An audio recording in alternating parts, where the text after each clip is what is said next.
Chaque camp dispose de centaines de ballons captifs.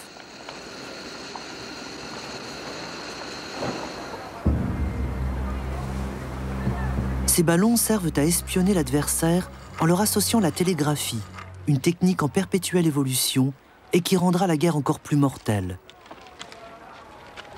Les ballons envoient leurs informations via des câbles longs de plusieurs kilomètres jusqu'au poste de commandement de l'artillerie lourde.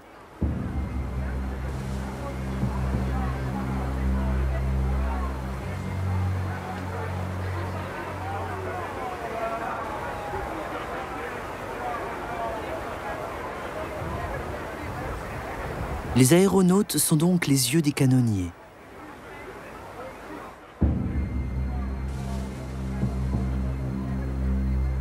Du ciel, ils jouissent d'un excellent panorama sur les positions ennemies, alors que les artilleurs sont positionnés loin derrière leurs propres lignes.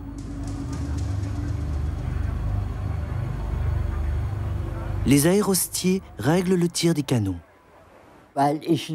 Comme j'étais le meilleur aérostier de la section, j'étais toujours chargé de régler le tir des canons sur Vaux et sur Verdun depuis le ballon captif. J'étais le meilleur pour ça.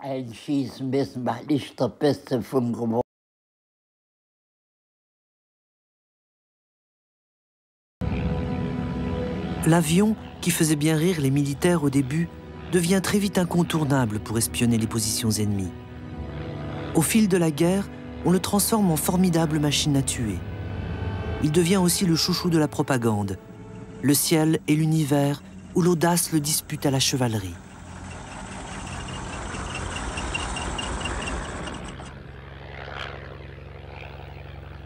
De jeunes officiers sont représentés en héros du ciel. Le plus célèbre, Manfred von Richthofen, est baptisé le Baron Rouge. Aux côtés de pilotes tels Bölke ou Immelmann, il devient l'objet d'un véritable culte en Allemagne.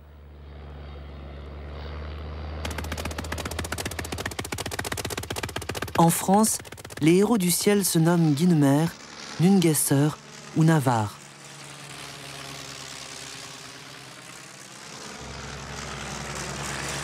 Alors que dans les tranchées on meurt dans l'anonymat, les seigneurs des airs semblent s'affronter de façon vaillante et loyale, les yeux dans les yeux. La guerre comme un sport. Le champ de bataille aérien va toutefois bientôt dévoiler toute son horreur. Von Richthofen abat 80 avions ennemis avant d'être descendu et de périr à son tour en 1918. Les ateliers de construction aéronautique donnent naissance à d'immenses usines. Au début de la guerre, l'Allemagne possède 200 appareils, la France 160. Cette guerre exige un réapprovisionnement perpétuel. Les ingénieurs inventent sans cesse de nouveaux types d'avions. La construction en bois autorise des adaptations rapides. Entre la commande et la mise en service sur le front, il ne se passe guère plus de 6 semaines. Les grandes entreprises participent à la construction massive. Les ateliers aéronautiques d'AEG, à Berlin, décuplent le nombre de ses ouvriers, parmi lesquels un grand nombre de femmes. En 1917, l'Allemagne produit ainsi 20 000 avions. Les statistiques sont à peu près identiques pour la France. L'Allemagne devient un front.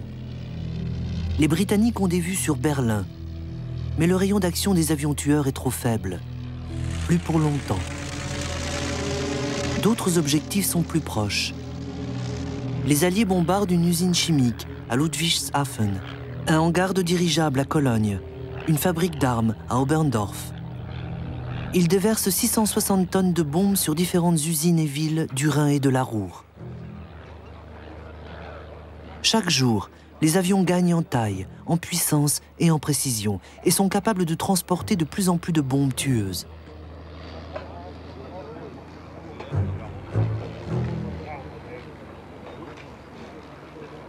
L'avion ne sert plus uniquement les objectifs purement militaires, comme soutenir l'armée de terre et la marine. À présent, Allemands et Britanniques les utilisent contre les villes et les villages, contre les populations civiles.